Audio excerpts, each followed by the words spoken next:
हम कर रहे हैं एटॉमिक स्ट्रक्चर के पी वाई क्यूज। तो ये क्वेश्चन नंबर 15 है। तो 15 क्वेश्चन है, 15 क्वेश्चन को देखते हैं। 15th क्वेश्चन को देख लेते हैं। 15th क्वेश्चन क्या बोल रहा है? The frequency of radiation emitted when the electron falls from n equal to 4। क्या है ये आपको पता है? बोर्स एटॉमिक मॉडल के हिसाब से जब इलेक्ट्रॉन हायर से लोअर लेवल पे आता है तो क्या होता है? It emits radiation in the form of electromagnetic radiation. तो ये 4 से 1 पे आ रहा है, तो कितना एनर्जी जो है या कितना रेडिएशन जो है ये रिलीज करेगा, और हमें उसकी जो है फ्रीक्वेंसी निकालनी है। क्या निकालना है? फ्रीक्वेंसी। तो आपको पता है सिंपल सा हमारा फॉर्मूला है E equals to h nu, हमें पता है। तो जो फॉर्मूला लगेगा वो E equals to h nu लगेगा। अब ये जो है ये E4 है, ये E4 है, तो ये एच न्यू 4 मान लेते हैं, और E1 जो है ये एच न्यू 1 है। ठीक है, ये दो हमारे फॉर्मूले हो गए। अब ये गिवन आयनाइजेशन एनर्जी ऑफ, देखिए क्या है गिवन, क्या है गिवन है ionisation energy. The given ionisation energy of hydrogen is this. ठीक है, और प्लैंक्स कांस्टेंट भी दिया। आयनाइजेशन एनर्जी का मतलब क्या होता है? आयनाइजेशन एनर्जी का मतलब होता है amount of energy required to remove electron from an atom. अब जो है अगर आयनाइजेशन एनर्जी ग्राउंड स्टेट से बोलूं तो मतलब ग्राउंड स्टेट मतलब फर्स्ट शेल से एनर्जी, जब इलेक्ट्रॉन आयनाइज हो जाता, मतलब जब एटम आयनाइज हो जाता है, इलेक्ट्रॉन छोड़ देता है। देखिए कॉन्सेप्ट क्या है? कॉन्सेप्ट ये है जैसे न्यूक्लियस है, ये पहला शेल, ये दूसरा शेल, ये तीसरा शेल। अब क्या है? आयनाइजेशन पर इलेक्ट्रॉन की एनर्जी जो है वो जीरो हो जाती है। मतलब ये फर्स्ट शेल, ये सेकंड शेल, ये थर्ड शेल, यहां पर इलेक्ट्रॉन की कुछ एनर्जी है। जैसे E1 जो है, E1 हमें पता है -13.6 इलेक्ट्रॉन वोल्ट है। तो जब आयनाइज करेंगे तो इसकी एनर्जी जो है जीरो हो गई। आयनाइजेशन फाइनल मतलब after removal of electron from an atom, जब इलेक्ट्रॉन जो है वो एटम में से निकल जाता है तो उसकी एनर्जी जीरो हो जाती है। तो अभी इलेक्ट्रॉन की एनर्जी इतनी थी ग्राउंड स्टेट में, इसकी एनर्जी को आपको जीरो करना है तो कितनी एनर्जी देनी पड़ेगी? तो आपको एनर्जी देनी पड़ेगी +13.6 इलेक्ट्रॉन वोल्ट। मतलब आयनाइजेशन के अंदर जो है जिस शेल में जो होगा इलेक्ट्रॉन, और वहां से इलेक्ट्रॉन को आयनाइज करने के लिए उतनी ही एनर्जी उसके अंदर डालनी पड़ेगी। मतलब फर्स्ट शेल में है तो फर्स्ट शेल के अंदर एनर्जी कितनी डालनी पड़ेगी? 13.6 आयनाइज करने के लिए। और अगर सेकंड शेल में है तो सेकंड शेल आपको पता है -13.6 इलेक्ट्रॉन वोल्ट बाय ये आ जाएगा n स्क्वायर मतलब वो 2 कर दें तो ये 2 आ जाएगा, 2 का स्क्वायर मतलब 4, तो ये 4 आ गया, 4 आ गया, तो 4 3 12 और 3.4, 4 चौक 16, तो -3.4। तो इलेक्ट्रॉन की एनर्जी जो है वो सेकंड शेल में कितनी होगी? हाइड्रोजन के लिए इलेक्ट्रॉन की एनर्जी सेकंड शेल में कितनी होगी हाइड्रोजन के लिए? तो वो हो जाएगी -3.4 इलेक्ट्रॉन वोल्ट। तो अगर आपको सेकंड शेल में से निकालना है तो इतनी एनर्जी डालनी पड़ेगी इसमें से, तब जाके उसकी एनर्जी जीरो होगी। तो ये +3.4 इलेक्ट्रॉन वोल्ट अभी हो गया जीरो। तो आयनाइज करने के टाइम पर, आयनाइज का मतलब ये होता है कि एटम जो इलेक्ट्रॉन है वो एटम छोड़ के चला गया है, अब इलेक्ट्रॉन की जो एनर्जी है वो जीरो हो गई। मतलब maximum energy of electron can be zero. जिस शेल में से आयनाइज करना है उतनी एनर्जी देनी पड़ेगी। Ionisation energy is positive endothermic, तो जो भी इलेक्ट्रॉन की एनर्जी है उतनी एनर्जी आप उसको दे देंगे, क्योंकि इलेक्ट्रॉन की एनर्जी तो नेगेटिव में होती है। अगर -13.6 है तो उसके अंदर +13.6 कर दिया तो जीरो हो गई, मतलब आयनाइज हो गया। और अगर इलेक्ट्रॉन की एनर्जी -3.4 इलेक्ट्रॉन वोल्ट है तो आपने उतनी एनर्जी डाल दी तो एनर्जी जीरो हो गई, मतलब इतनी आयनाइजेशन। अगर थर्ड में होता तो जितनी, थर्ड में जैसे हम करें तो थर्ड में जितनी एनर्जी इलेक्ट्रॉन की होगी वो तो माइनस में होगी, उतनी एनर्जी आपको ऐड कर देनी पड़ेगी, तो इलेक्ट्रॉन की एनर्जी जीरो हो जाएगी, वो आयनाइज हो जाएगा। तो जो शेल में इलेक्ट्रॉन होता है उतनी एनर्जी हमें उसको देनी पड़ती है, पॉजिटिव होता है। ठीक है, तो यहां पर आयनाइजेशन एनर्जी जो है हाइड्रोजन की वो है यहाँ पर 2.18। अब यहाँ पे शेल नंबर नहीं दिया है। अब मुझे पता है कि हाइड्रोजन के अंदर एक ही शेल होता है, तो ये आयनाइजेशन एनर्जी जो है वो E1 के बराबर आएगी। ये E1 आ गई हमारी, तो E1 मुझे दे दी गई है, तो मैं इसको हटा देता हूं। E1 मुझे दे दी गई है क्योंकि आयनाइजेशन एनर्जी जो है वो पॉजिटिव में है, तो E1 जो है ये नेगेटिव में आ जाएगा। तो ये मेरा E1 आ गया। अब E1 आ गया है तो उससे E4 भी निकल आएगा, क्योंकि E1 E4 में रिलेशन क्या है कि E1/n² होता है। तो यहां पर देखिए डेटा क्या गिवन है, ये इसको मिटा दें। ठीक है, तो ये हमारा हो जाएगा। ठीक है, तो E1 आयनाइजेशन एनर्जी जो है ये E1 ही है। आयनाइजेशन एनर्जी जो है ना ये E1 है। ठीक है, तो ये आ गया हमारा E1, E आयनाइजेशन एनर्जी, और ये फर्स्ट आयनाइजेशन एनर्जी है। 1 की बात करें ये E1 के बराबर ही होगा, ये E1 के बराबर ही होगा, और ये साइन ये माइनस होगा तो ये प्लस होगा, बस ये है। तो आयनाइजेशन एनर्जी कितनी गिवन है? आयनाइजेशन एनर्जी गिवन है 2.18 × 10⁻18 जूल। तो E1 आ गया मेरा, E1 equals to -2.18 into 10⁻⁻18 joule, ये मेरा E1 आ गया। E4 क्या आ जाएगा, E4 आ जाएगा, ये आ जाएगा -E1/4 का स्क्वायर, ये 4 का स्क्वायर आ गया, क्योंकि E4 है तो नीचे n स्क्वायर हो जाए, तो ये हो जाएगा मेरा -2.18 इंटू 10⁻⁻18 डिवाइडेड बाय 4, यानी 16 आ गया, 16 जूल। तो ये E4 आ गया। अब डिफरेंस कितना आएगा जब ये फोर्थ शेल पे, ये न्यूक्लियस है, ये पहला शेल, ये दूसरा शेल, ये तीसरा शेल और ये चौथा शेल, जब चौथे शेल से फर्स्ट शेल में आएगा तो एनर्जी डिफरेंस कितना आएगा, तो ये आ जाएगा E4 माइनस E1, और उतनी ही एनर्जी को वो रिलीज कर देगा, मतलब डेल्टा E के बराबर है ये, डेल्टा E, और डेल्टा E जो है वो h न्यू के बराबर रिलीज कर देगा। ये हमारा कॉन्सेप्ट है। तो मुझे देखना है E4 और E1 में डिफरेंस कितना है, वो देखना है। तो E4 मेरा कितना है, E4 है मेरा इतना, ये E4 आ गया, इसको नेक्स्ट पेज पे ले जाते हैं, ये E4 आ गया, ये E4 है, और ये जो है ये E1 है, ये E1 है। इन दोनों का जो है वो डिफरेंस देखेंगे, वो डेल्टा E आ जाएगा। डेल्टा E से E जो है यही रेडिएशन जो है ये रिलीज करेगा, ये h न्यू के बराबर आ जाएगा, ठीक है। तो मैं इसको ले जाता हूं नेक्स्ट पेज पे, ठीक है। तो क्वेश्चन वही है, ठीक है। तो मेरा E4 जो है ये -2.18 इंटू 10⁻⁻18 डिवाइडेड बाय 16 जूल, और E1 जो है ये है हमारा -2.18 इंटू 10⁻⁻18 जूल डिवाइडेड बाय 1 का स्क्वायर, ये आ गया। अब डेल्टा E जो है ये है हमारा E4 माइनस E1, यही डेल्टा E जो है ये h न्यू के बराबर भी है। तो मैं बोल सकता हूं h nu is equals to E4 minus E1। अब देखिए इसकी वैल्यू लग देते हैं, तो ये E4 आ गया हमारा -2.18 इंटू 10⁻⁻18 जूल, ये E4 आ गया। और E1 जो है ये मेरा -2.18 इंटू 10⁻⁻18 जूल, इसको ये डिवाइडेड बाय 16 और ये डिवाइडेड बाय 1, ये आ गया मेरा, ठीक है। अब इसको बस जो है वो सॉल्व कर लेना है, तो ये आ जाएगा मेरा E, ठीक है, h न्यू। अब h न्यू आ गया हमारा, h nu is equals to, अब इसको क्योंकि ये पॉजिटिव है तो इसको पहले ले लेते हैं, क्योंकि माइनस माइनस खुलेगा तो उसको बाहर निकाल लेते हैं। 2.18 इंटू 10⁻⁻18 जूल, ठीक है, डिवाइडेड बाय 1 का स्क्वायर, और ये -2.18 इंटू 10⁻⁻18 जूल डिवाइडेड बाय 16, ये आ गया, ठीक है। अब इसको सॉल्व कर लेना है, तो ऊपर का डेटा मैं हटा देता हूँ, ये ऊपर वाला मैं हटा देता हूँ, ठीक है। इसको हटा देते हैं, इसको हटा देते हैं,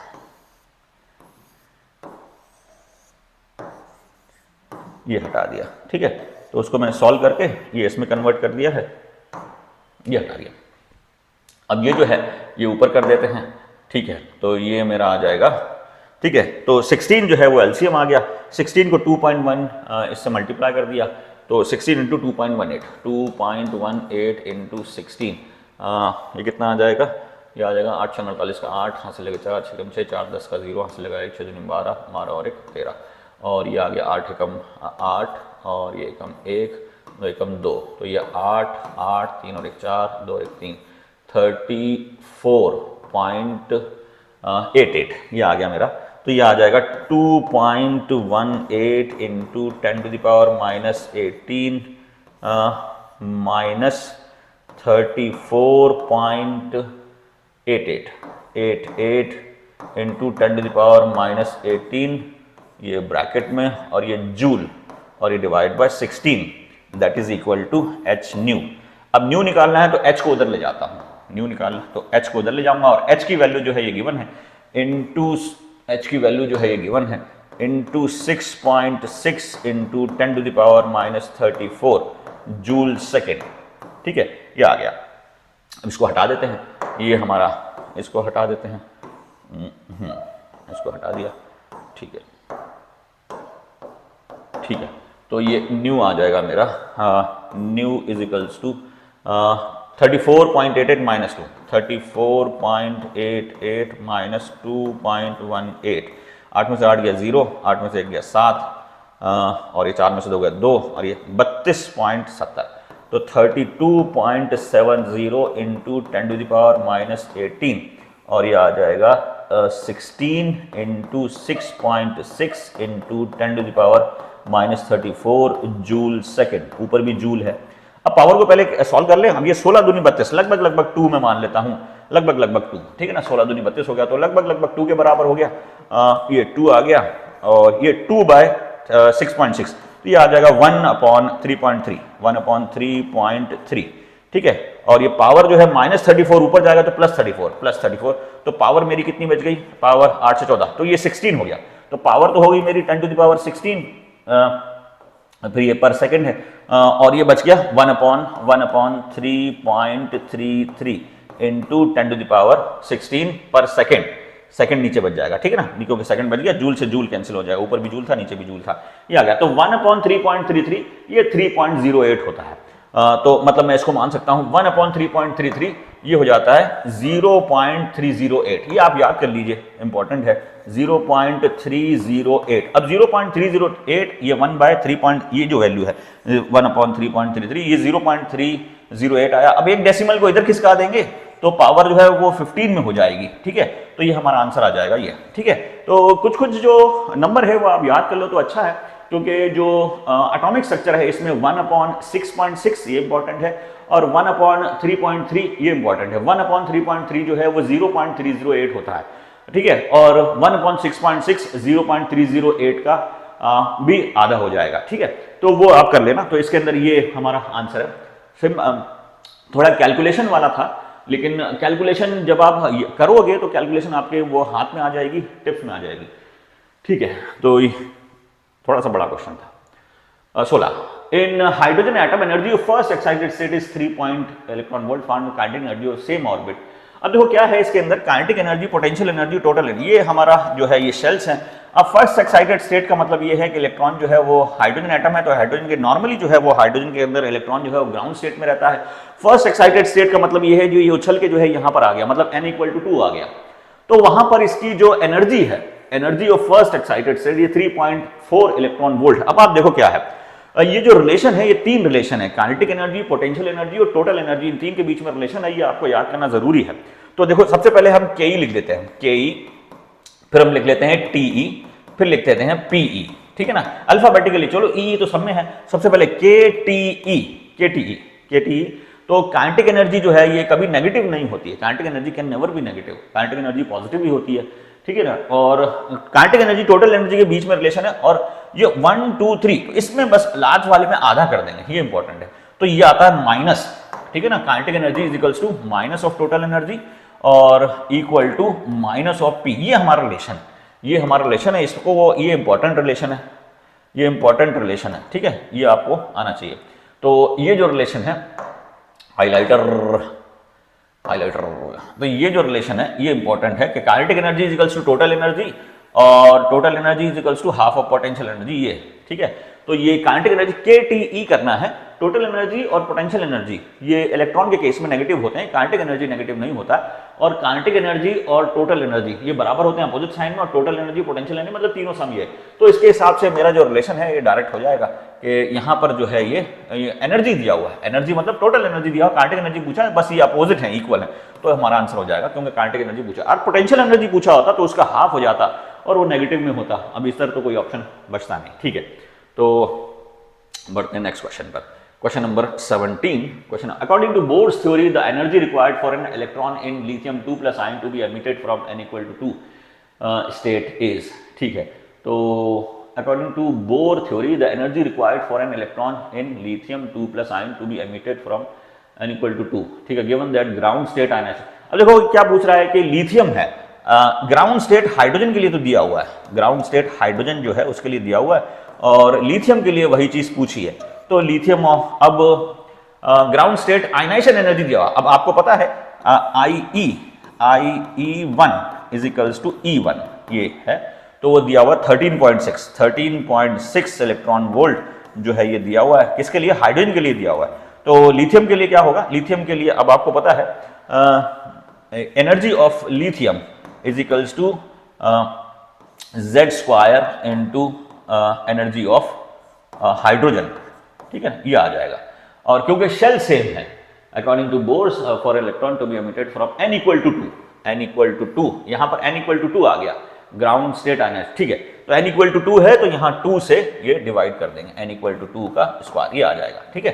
तो अगर शेल सेम होता तो डिवाइड नहीं करता, लेकिन शेल बदल दिया है तो E n इक्वल टू 2, ठीक है। तो ये कितना हो जाएगा, तो ये हाइड्रोजन के लिए दिया हुआ है कितना 13.6, तो 13.6 इंटू लिथियम का जो Z है, लिथियम का Z है 3, तो 3 का स्क्वायर, और लिथियम का जो N है वो है 2, तो 2 का स्क्वायर, तो ये आ जाएगा 13.6 इंटू 9 डिवाइड बाय 4, तो ELI सेकेंड, तो ये आ जाएगा 13.6 इंटू 9 डिवाइडेड बाय 4, तो ये आ जाएगा 3.4, 9 3 27 मतलब ये 30 आ जाएगा, कुछ करना नहीं है आपको ज़्यादा, ठीक है ना। ये अप्रोक्सीमेट कैलकुलेशन करना, क्योंकि 9 3 27 तो वैसे ही बैठ रहा है, तो 61 हो नहीं सकता, 13.6 दिए हो नहीं सकता, और आप फिर भी अगर सॉल्व करना चाहो तो 9 चौक 36 का 6, यहाँ से लेकर 3, 9 3 27 30.06 इलेक्ट्रॉन वोल्ट, ठीक है।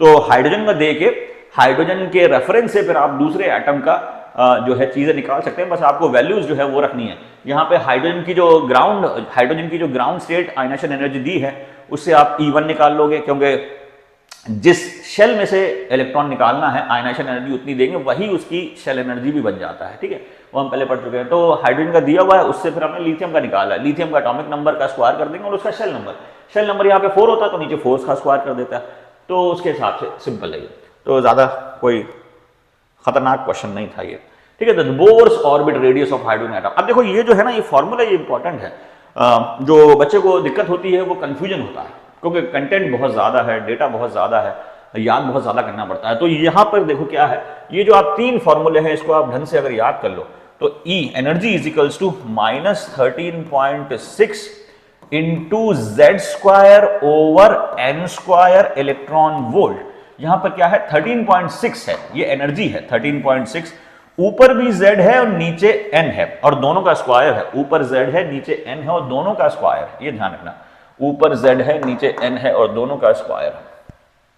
अब जो रेडियस है, रेडियस क्या है, radius is equals to 0.529 into N square by Z, और ये एंगस्टन है, ये एंगस्टन है। पिकोमीटर में कितना हो जाएगा, तो पिकोमीटर में 52.9, क्योंकि पिकोमीटर और मतलब angstrom is 100 times greater than picometre, तो उसके केस में वो अलग हो जाएगा। यहां पे बस याद देखना, यहाँ पे Z ऊपर है, N नीचे है, दोनों का स्क्वायर है, यहाँ पे N ऊपर है, क्योंकि रेडियस जो है शेल जैसे जैसे बढ़ेगा, शेल जैसे जैसे बढ़ेगा वैसे वैसे रेडियस भी बढ़ेगा, और वो एक्सपोनेंशियल टर्म में बढ़ेगा, एक्सपोनेंशियल टर्म मतलब पावर में बढ़ेगा, पावर जो है वो 2 है, तो R is equals to N square by Z, Z जो है वो इनवर्सली प्रोपोर्शनल है, यहाँ पे Z डायरेक्टली प्रोपोर्शनल। अब वेलोसिटी जो है ये आ जाता है 2.18 into Z over N into 10 to the power 6 metre per second, ये मीटर पर सेकेंड। अब यहाँ पे Z ऊपर है, Z क्या है, ऊपर है, Z ऊपर है, और N जो है नीचे है, और इसमें दोनों में स्क्वायर नहीं है, N इसलिए नीचे, तो क्योंकि ये जो बोर का मॉडल है प्लैनेटरी मॉडल कहलाता है, और प्लैनेटरी मॉडल में क्या होता है, प्लैनेट्स घूमते हैं, और जितना प्लैनेट अंदर होगा, सन के जितना पास होगा, उतनी तेजी से उसे घूमना पड़ेगा, मतलब शेल जितना छोटा होगा या रेडियस जितना कम होगा या शेल जितना छोटा होगा, उतनी ही ज्यादा इलेक्ट्रॉन को स्पीड से घूमना पड़ेगा, सेंट्रीफ्यूगल फोर्स उतना ज्यादा बनाना पड़ेगा उसको, ताकि वो ग्रेविटेशनल फोर्स। और अगर एटम की बात करें, तो एटम के अंदर इलेक्ट्रॉन जितना न्यूक्लियस के पास में होगा, तो न्यूक्लियस उसे उतना ही खींचना चाहेगा, तो इलेक्ट्रॉन को उतना ही घूमना पड़ेगा, तो जितना छोटा शेल उतनी ज्यादा वेलोसिटी, यानी V is inversely proportional to N। तो मतलब फॉर्मूला रटने के लिए भी आपको थोड़ा बहुत कॉन्सेप्ट लगाना पड़ेगा, क्योंकि सारे जो है कंसेप्चुअल ही है। तो V inversely proportional to N, तो V में वेलोसिटी निकालने पर Z और N दोनों में कोई हमारा कोई स्क्वायर नहीं है। अब यहां पर देखो, यहां पर भी अगर आप उधर जूल में देखोगे, इलेक्ट्रॉन एनर्जी जो है वो जूल में देखोगे, तो ये आता है 2.18 into 10 to the power -18 into Z square over N square joule है। तो यहां पर भी 2.18 है और यहां पर भी 2.18 है, बस यहां पर 10 की पावर -18 है और यहां 10 की पावर 6 है। तो थोड़ा बहुत आपको याद करने के लिए थोड़ा बहुत ट्राई करना पड़ेगा, प्रैक्टिस करनी पड़ेगी, बस जो है वो कॉन्सेप्ट को ध्यान रखना। V inversely proportional to n, R directly proportional to n square and E directly proportional to, यानी माइनस का साइन, और directly proportional to z square और n स्क्वायर। E में दोनों में स्क्वायर है, V में जो है वो दोनों में स्क्वायर नहीं है, और R में जो है वो n स्क्वायर है और z में स्क्वायर नहीं है। ठीक है, अब पढ़ते हैं क्वेश्चन की तरफ। The Bohr's radius for hydrogen atom and approximately it is the radius of first excited state का रेडियस पूछा है और ग्राउंड स्टेट का दे दिया है। तो 0.0530 into n square by z। अब हाइड्रोजन है तो हाइड्रोजन के लिए तो z जो 1 हो गया, तो उसको मैं तो हटा देता हूं। ठीक है, तो ये 1, ये एंगस्टन। ठीक है, ये एंगस्टन। अब n जो है ये यहां पर 2 है, n जो है वो सेकंड शेल के लिए पूछा है, सेकंड शेल के लिए पूछा है, तो n जो है वो 2 है, तो ये 2 का स्क्वायर कर देते हैं, तो ये आ जाएगा r second is equals to 0.530 into 4 का स्क्वायर, ये एंगस्टन। ठीक है, तो ये आ जाएगा 0.530 इंटू 4, 0 4 12 का 2 हाथ से लगाया, 5 चौक 20, 20 और 1 21, तो ये 2.12। ठीक है, ये आ जाएगा हमारा, तो 2.12 एंगस्टन। ठीक है, सिंपल सा क्वेश्चन था, बस आपको फॉर्मूले अगर याद है तो क्वेश्चन इजी है वो। ठीक है, ठीक है ना, बिल्कुल वैसी क्वेश्चन है। The radius of hydrogen atom in a ground state is 0.53 angstrom, the radius of lithium ion atomic number 3 in a similar state. Similar state का मतलब ये है कि वही ग्राउंड स्टेट के लिए पूछ रहा है, तो हमारा रेडियस का फॉर्मूला है 0.53 angstrom into n square by z। अब क्योंकि लिथियम के लिए पूछ रहा है, तो लिथियम के कौन से के लिए पूछ रहा है, तो एटॉमिक नंबर 3 और शेल नंबर जो है वही ग्राउंड स्टेट ही है, शेल नंबर ग्राउंड स्टेट ही है, तो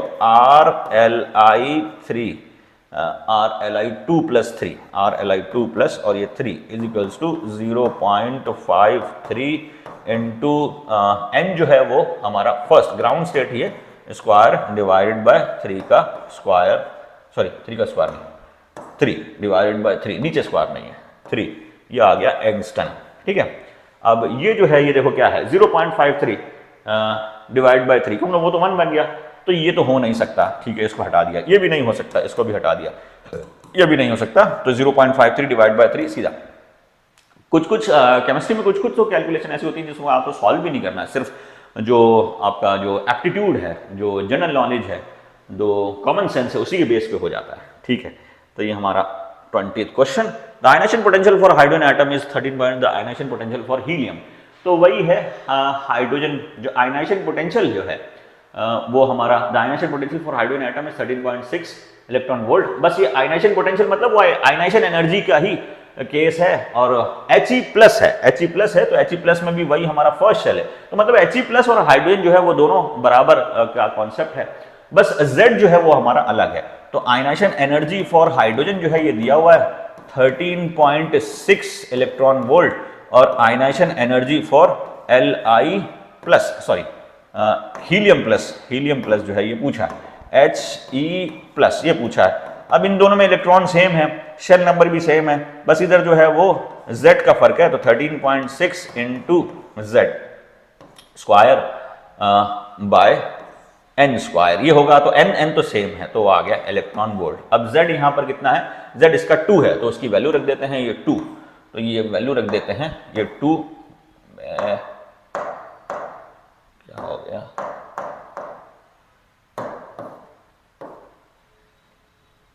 हाँ, तो वैल्यू रख देते हैं 2, वैल्यू 2 रख देते हैं, तो ये 2 का स्क्वायर, तो ये आ जाएगा 13.6 इंटू 4, तो ये आ जाएगा He। ठीक है, तो ये आ जाएगा 54 के आसपास। ठीक है, 13.6 इंटू 4, 6 चौक 24 का 6 चौक 24 का 4, यहाँ से लगे 2, 4 हमारा 13 14 12 2 मतलब 4 यहाँ से लगा 4 5 54। ठीक है, 54.4 ये आ गया हमारा। ठीक है, तो ये सिंपल सा क्वेश्चन था, कोई ज़्यादा इसके अंदर मगजमारी नहीं थी ना। Question number 20, energy of electron in nth Bohr orbit. Simple सा, बिल्कुल सिंपल सा बच्चू क्वेश्चन, पिद्दू क्वेश्चन। ठीक है, तो ये इसको करने के लिए मुझे लगता है आपको 1 नैनो सेकंड लगना चाहिए नैनो नहीं लगेगा, क्वेश्चन ईजी हो तो हमेशा ध्यान से पढ़ें, और आपको इजी क्वेश्चन में फर्स्ट ऑप्शन सही लग रहा है तो उसको फिर आप दोबारा करें, क्योंकि फर्स्ट ऑप्शन जो जनरली जो दिया जाता है वो कंफ्यूज करने के लिए दिया जाता है। इजी क्वेश्चन में इजी फर्स्ट ऑप्शन कंफ्यूज करने के लिए आता है। मैं ये नहीं कह रहा हूँ कि हो नहीं सकता, मैं बोल रहा हूँ एक बार दोबारा चेक कर लिया करिए। ठीक है, तो ये energy of electron in nth Bohr orbit of hydrogen electron, तो 13.6 तो ज्यादातर को याद रहता है, नीचे याद नहीं रहता, नीचे n है ऊपर n है, तो ये n स्क्वायर है। तो सिंपल सा क्वेश्चन था ये, इसके अंदर तो क्या करना है, क्या ही करें। ठीक है, if r is the radius for the radius of nth orbit of hydrogen atom is given by, ठीक है, वही r n स्क्वायर। ठीक है ना, फर्स्ट ऑर्बिट जो है, तो फर्स्ट ऑर्बिट में अगर r है तो सेकंड ऑर्बिट ये r1 है, तो सेकंड ऑर्बिट r2 जो है ये हो जाएगा r1 का n स्क्वायर मतलब 2 का स्क्वायर, और थर्ड है तो 3 का स्क्वायर, तो rn is equals to r1 n का स्क्वायर, ये हो जाएगा। ठीक है, सिंपल सा क्वेश्चन, कोई ज्यादा मगजमारी नहीं, स्ट्रेट ड्राइव। ठीक है, तो ये हो गया 22 और ये हो गया 23। स्पेक्ट्रम है सिमिलर टू, क्यों, अब स्पेक्ट्रम जो है वो इलेक्ट्रॉन पर डिपेंड करता है। हाइड्रोजन के अंदर एक इलेक्ट्रॉन, तो वो देख लेंगे जिसके अंदर एक ही इलेक्ट्रॉन हो, तो आ जाएगा हीलियम प्लस। ठीक है, ये आ जाएगा। ठीक है, ठीक है बच्चों, तो ये हमारा क्वेश्चन नंबर 23 था। सिंपल सा क्वेश्चन है, अगर इलेक्ट्रॉन सेम है तो स्पेक्ट्रम भी सेम हो जाएगा। ठीक है, बढ़ते हैं नेक्स्ट क्वेश्चन पे।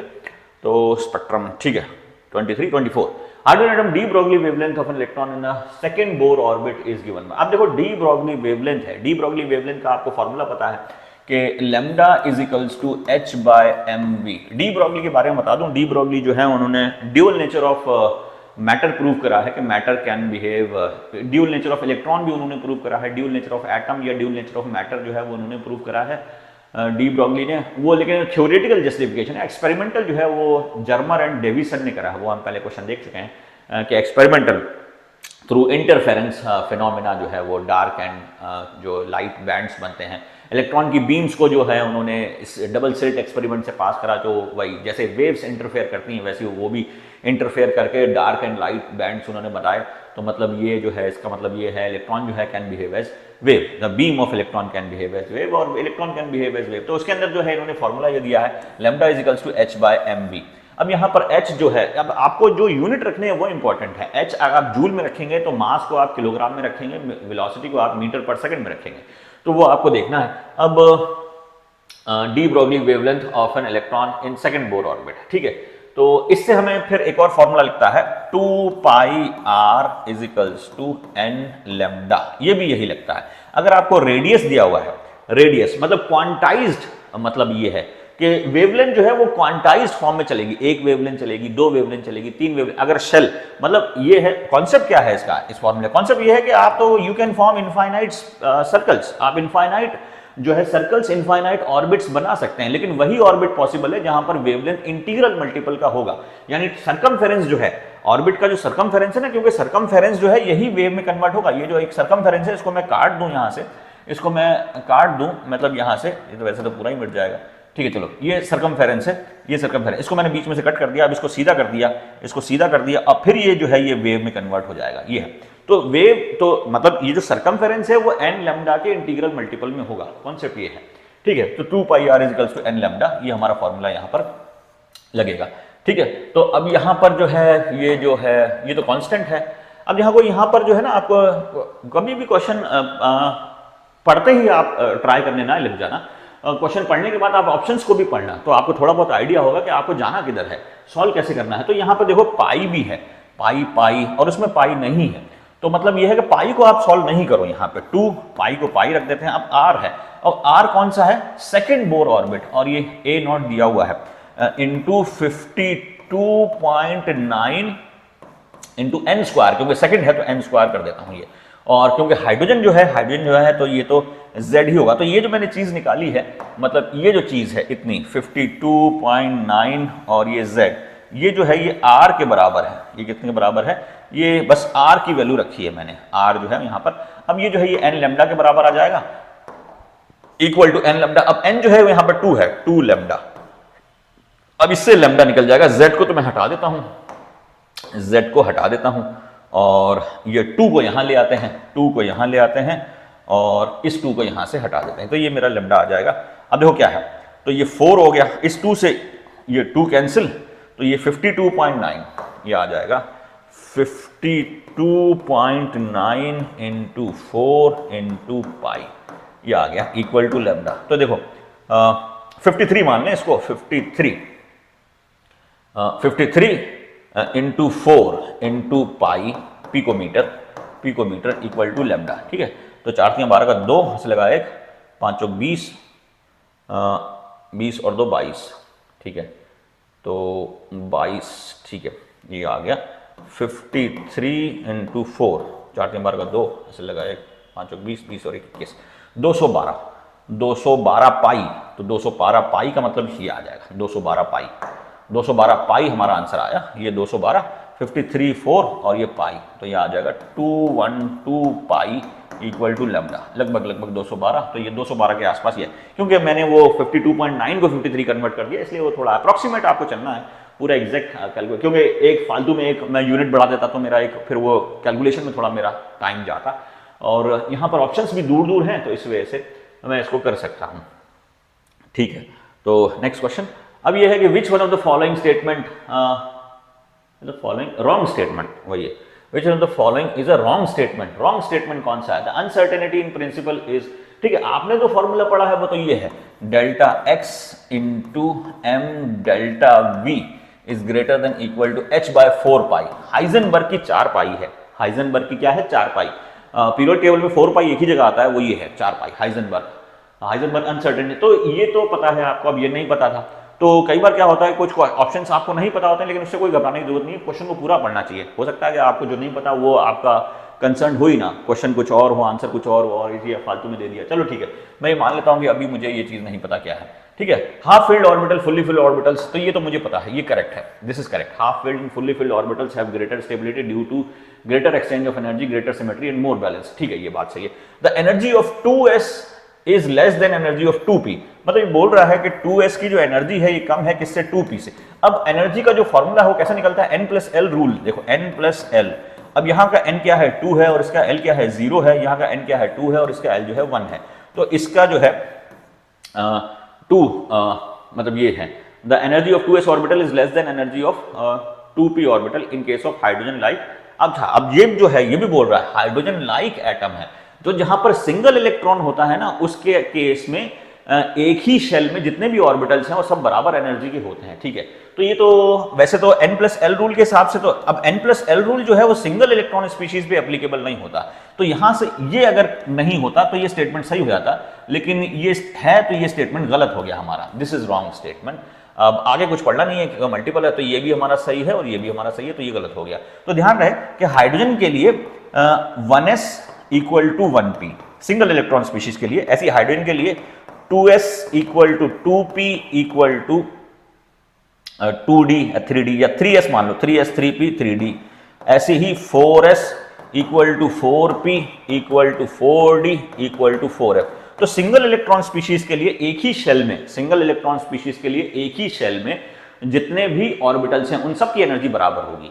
ठीक है ना, उन सब की एनर्जी बराबर होगी। They are called as degenerate orbitals, ये डीजेनरेट ऑर्बिटल्स कहलाएंगे। तो एक ही शेल में, तो हाइड्रोजन लाइक स्पीशीज के लिए या सिंगल इलेक्ट्रॉन स्पीशीज के लिए इन सब की एनर्जी बराबर हुई। 2s की एनर्जी 2p। अब ये है कि 2s की एनर्जी जो है वो कम होगी 3s से या 3p से। शेल बदल जाएगा तो एनर्जी बदल जाएगी, क्योंकि जो बोर है उन्होंने जो है ऑर्बिट के हिसाब से एनर्जी को डिफरेंशिएट करा था, ना कि ऑर्बिटल के हिसाब से। ऑर्बिटल का जो कॉन्सेप्ट आया था वो बाद में हाइजेनबर्ग अनसर्टेनिटी प्रिंसिपल के बाद आया था। तो इसके अंदर ये आंसर है हमारा, ये करेक्ट नहीं है। मतलब ये है कि इन सबको अगर हटा दें तो ये हमारा आंसर है सी, ये करेक्ट नहीं है, बाकी सब करेक्ट है। ठीक है, तो कभी कभी कुछ स्टेटमेंट ऐसी मिल जाए जो आपको पढ़ी नहीं है, तो उसमें घबराना नहीं है कि ये तो मैंने पढ़ा ही नहीं है, तो मैंने देखा ही नहीं, तो बाकी ऑप्शंस को देख के अगर आपको आंसर मिल जाता है ठीक है। तो फिर बार बार यही कहूंगा, क्वेश्चन को हमेशा पूरा पढ़ा करना आप। ठीक है, now 26 a 0.6 kg ball is moving with a speed of 100 metre associated wavelength. अब यहां पर वही de Broglie wavelength lambda is equals to h/mv। अब इसके अंदर ये ध्यान रखना कि छोटे ऑब्जेक्ट के लिए तो जो वेव होती है ये काफी बड़ी होती है, क्योंकि लैम्डा इनवर्सली प्रोपोर्शनल है। m जो है वो बहुत छोटा होगा तो वेवलेंथ काफी बड़ी होगी, तो उसका तो सिग्निफिकेंस है, लेकिन m काफी बड़ा हो गया तो वेवलेंथ बहुत छोटी हो जाएगी, तो उसका कोई सिग्निफिकेंस नहीं है। तो हाइजेनबर्ग या डी ब्रॉगली वेवलेंथ या हाइजेनबर्ग भी बोले तो ये क्वांटम मैकेनिक्स के जितने भी कॉन्सेप्ट हैं वो बड़ी बॉडी पे एप्लीकेबल नहीं है, बड़ी बॉडी पे न्यूटोनियंस लॉ एप्लीकेबल हैं। तो छोटी छोटी बॉडी पे जिन पे न्यूटोनियंस लॉ एप्लीकेबल नहीं हो उन पे क्वांटम मैकेनिक्स के लॉ लगते हैं, ठीक है। तो ये हाइजेनबर्ग या डी ब्रोगली ये क्वांटम मैकेनिक्स से ही रिलेटेड ज़्यादा है, ठीक है। तो lambda is equal to h by m b, अब लैम्डा हमें निकालना है और एच की जो वैल्यू है ये दी हुई है 6.6 into 10 to the power -34 joule second, ये है हमारा, और m जो है वो 0.66। देखो यहाँ पे जूल है, जब भी जूल है तो मास जो है वो आपको केजी में ही लेना है, किलोग्राम इनटू, और वेलोसिटी जो है ये कितनी है, स्पीड 100 मीटर पर सेकंड, तो वेलोसिटी को भी 100 मीटर पर सेकंड में लेना है, मीटर पर सेकंड, तो ये मीटर पर सेकंड आ गया, ठीक है। तो लैम्डा मास और ये जूल सेकंड, ठीक है। तो किलोग्राम मीटर पर सेकंड स्क्वायर ये सब कैंसिल हो जाएगा, ठीक है। ये किलोग्राम जूल किलोग्राम मीटर, तो ये कैंसिल होकर सिर्फ हमारा मीटर बचेगा, ठीक है। उसको कैंसिल अभी देखते हैं, इक्वल टू अब ये 6 पॉइंट, अब इसको जो है ये डेसिमल को यहाँ पहुँचाऊँ तो ये 10 की पावर -1, तो ये 34 की जगह -33 हो जाएगा, ठीक है। ये 33 मैंने कर दिया 33, तो ये सीधा कैंसिल हो गया 1/100, तो ये आ जाएगा, इसको भी जब ऊपर ले जाएंगे तो ये माइनस हो जाएगा, तो ये हो जाएगा 35, ये 35 हो गया, -35, ये 35 हो गया, तो ये हो जाएगा 1 इंटू 10 की पावर -35 मीटर, ये आ जाएगा आंसर, ठीक है। 1 इंटू 10 की पावर -35 मीटर्स, बाकी सब कैंसिल हो जाएगा, सिर्फ मीटर बचेगा, ओके। तो ये आ गया हमारा, ठीक है। Now lambda is equal to h by m, ठीक है, ये हो गया। Now 27, the measure of electron position if associated with the uncertainty of momentum is this the uncertainty electron velocity. अब देखो ये जो क्वेश्चन है, द मेजर ऑफ इलेक्ट्रॉन, थोड़ा सा कंफ्यूजिंग क्वेश्चन है, क्यों? क्योंकि ये कॉमा जहां पे लगा देता है ना, मतलब इंग्लिश की स्टेटमेंट जो है इसने दी है कुछ ऐसी कि आप जो है वो कंफ्यूज हो जाता हो, जैसे बोलते हैं ना कि उठो मत जाओ, उठो मत जाओ। अब कॉमा जो है उठो के बाद आपने लगाया तो उसका अलग सिग्निफिकेंस बन जाएगा, और उठो मत के बाद जो है वो कॉमा लगाया तो उसका सिग्निफिकेंस, तो कॉमा जो है जहां पर लगा होता है तो उसकी वजह से स्टेटमेंट का सिग्निफिकेंस बदल जाता है। तो इंग्लिश जो है इन्होंने यहाँ पे पेल दी है, कोई बात नहीं, हम इनको पेल देंगे। The measurement of the electron position if associated with an uncertainty in momentum, ठीक है। अब देखो यहाँ पर जो ये वैल्यू दी हुई है इसका यूनिट देखो, जो भी कभी आपको समझ में नहीं आए तो वैल्यू क्या चीज है तो उसका यूनिट देखा करो आप। ये ग्राम सेंटीमीटर पर सेकंड है, ग्राम मतलब मास, सेंटीमीटर पर सेकंड का मतलब वेलोसिटी, तो मतलब ये मोमेंटम की वैल्यू दी हुई है। किसकी वैल्यू दी हुई है? मोमेंटम की, यानी mass into velocity, m delta v, यानी डेल्टा p दिया हुआ है इसमें, डेल्टा p दिया हुआ है, तो ये दिया हुआ है 1 into 10 to the power -8 gram centimetre per second, ये मेरा डेल्टा p दिया हुआ है। अब ठीक है, momentum which is equal two electron, अब ये जो पार्टिकल है वो इलेक्ट्रॉन है, और अनसर्टेनिटी इन वेलोसिटी पूछा है, वेलोसिटी, तो डेल्टा p मुझे गिवन है, तो delta p is equals to m delta v, ये होता है। डेल्टा p कितना है? तो डेल्टा p है 1 into 10 to the power -18 gram centimetre per second. अब इसको कन्वर्ट करने की जरूरत नहीं, क्योंकि वेलोसिटी भी सेंटीमीटर पर सेकंड में ही दी हुई है, और मास को जो है मैं अब ग्राम, अच्छा मास भी ग्राम में ही दिया हुआ है, ठीक है। तो छोटी यूनिट के साथ छोटी यूनिट ही लेंगे, बड़ी यूनिट के साथ बड़ी यूनिट लेते हैं, वो आपको देखना। तो मास भी यहाँ पे छोटी यूनिट ही दिया हुआ है, 9 इंटू 10 टू द पावर -28 ग्राम, और ये आ गया डेल्टा वी। बस इसको सॉल्व कर लेना है, तो ग्राम को इधर ले आता हूँ, ठीक है, तो वहाँ पे मेरे पास डेल्टा वी बच जाएगा, तो ग्राम को इधर ले आए, ठीक है, ग्राम को इधर लिया है, तो ये बन गया 9 into 10 to the power -28 gram is equals to delta v. तो ये ग्राम से ग्राम कैंसिल, और ये -28 से 18 कैंसिल, तो ये हो जाएगा आपका ऊपर 10, ठीक है। तो ये 1/9, तो 0.11, 0.1, तो 1 ये आ गया, नहीं ठीक है, ये आ गया 0.11, ठीक है। तो 0.11 into 10 to the power 10 centimetre per second, तो ये आ जाएगा 1.1 into 10 to the power 9 centimetre per second, ठीक है, ये आ गया, ठीक है। तो क्वेश्चन सिंपल ही था, 27 क्वेश्चन, 27 के बाद 28 क्वेश्चन।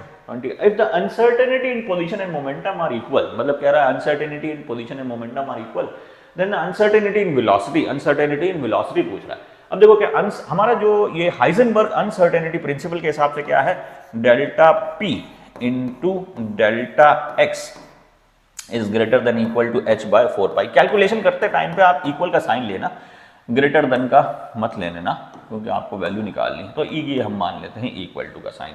अब ये क्या कह रहा है कि uncertainty in position and uncertainty momentum, मतलब डेल्टा एक्स जो है वो बराबर है डेल्टा पी के, ये है। और फिर जो है वेलोसिटी में पूछा है, वेलोसिटी, तो मैं डेल्टा एक्स की जगह डेल्टा पी ही लिख दूं, delta p into delta p, because delta x equal to delta p equal to h by 4 pi. वो इसलिए करा क्योंकि मुझे वेलोसिटी से रिलेशन देगा हुआ है। अब डेल्टा पी जो है ये हो गया एम, इसको बोल देते हैं डेल्टा पी का स्क्वायर, इसको बोल देते हैं डेल्टा पी का square. Now it is delta P square, ठीक है, इक्वल टू एच बाय 4 पाई, ये आ गया हमारा। अब डेल्टा पी मतलब ये हो गया एम डेल्टा वी का whole square equal to h by 4 pi. तो ये आ गया m square delta v square equal to h by 4 pi, ठीक है। रूट हटा दें तो रूट हटा देते हैं, ये रूट हटा दिया, उड़ा दिया, तो उधर आ जाएगा ये रूट, ठीक है।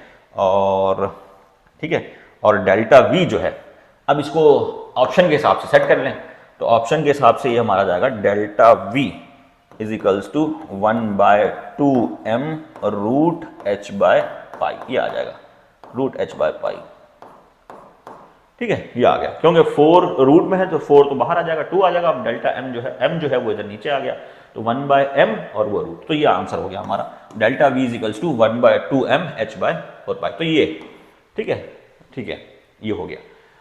तो ये 28 क्वेश्चन, 28 के बाद 29 question. The mass of electron is 9.1 Planck's constant and the uncertain involve in measurement of velocity with in distance of, ठीक है, दिस द अनसर्टेन इन्वॉल्व। तो अनसर्टेनिटी इन वेलोसिटी जो है वो पूछा है, सिंपल सा है, बस कैलकुलेशन थोड़ी बहुत आपको देखनी है, कैलकुलेशन में थोड़ी बहुत प्रैक्टिस करनी है, जितनी प्रैक्टिस करोगे उतनी कैलकुलेशन हो जाएगी। तो मैं देखिए डेल्टा पी इंटू एम, गलत, delta p into delta x is equal to h by 4 pi, Heisenberg की 4 पाई, ठीक है। तो डेल्टा पी, अब डेल्टा पी कितना होगा, तो delta p is equals to h by 4 pi into delta x, ये आ गया, ठीक है। इसको सॉल्व कर लेते हैं।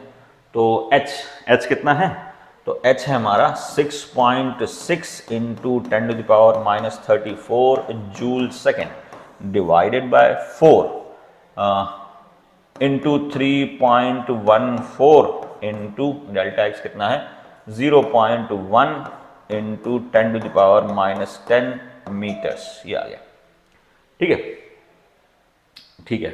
तो ये आ गया हमारा, ठीक है। हम इसको कैलकुलेट कर लेते हैं। तो ये कितना हो जाएगा, तो पावर को पहले सॉल्व कर लेते हैं। पावर जो है नीचे से ऊपर जाएगी तो ऊपर हो जाएगा -24 ऊपर बच जाएगा, तो ये बच गया -24, ठीक है, ये बच गया, ये पावर हट गई यहाँ से, 0.1 तो रहेगा, ठीक है।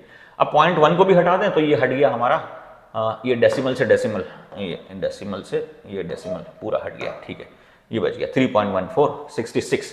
तो 3.14 को भी सॉल्व कर लें तो ये आ जाएगा हमारा 66 इंटू 10 की power minus 24 joule second by 416 का 6, अच्छा लगा 1 4 4 5 पॉइंट 4 3 12.56 12 पंजे 60, तो लगभग ये 5 के आसपास आएगा। 5, अच्छा वहाँ पे सब वही है 5 पॉइंट, ठीक है। तो मैं इसको मान लेता हूँ 5.79 के आसपास मैं इसको कट कर लेता हूँ, क्योंकि वही सभी है 5. बस मुझे पावर देखनी है।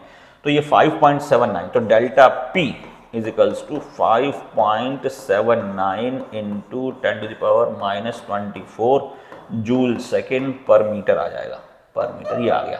इसको आगे ले जाते हैं तो 5.79 into 10 to the power minus 24 joule second, तो डेल्टा P हमारा आ गया, delta P is equals to 5.79 into 10 to the power minus 24 joule second per metre, ये आ गया हमारा, ठीक है। अब ये जूल क्या होता है, kilogram metre square per second square, अब डेल्टा पी जो है, डेल्टा पी क्या हो जाएगा मेरा मास, m डेल्टा वी, अब डेल्टा वी निकल आएगा is equals to 5.79 into 10⁻⁻24 joule second per metre. ठीक है, अब मास को उधर ले जाता हूँ, तो ये मास है इलेक्ट्रॉन का, तो डेल्टा वी मेरा आ जाएगा, मास कितना है, मास आ जाएगा मेरा इंटू 9.1 इंटू 10⁻⁻31 kg, ये आ जाएगा।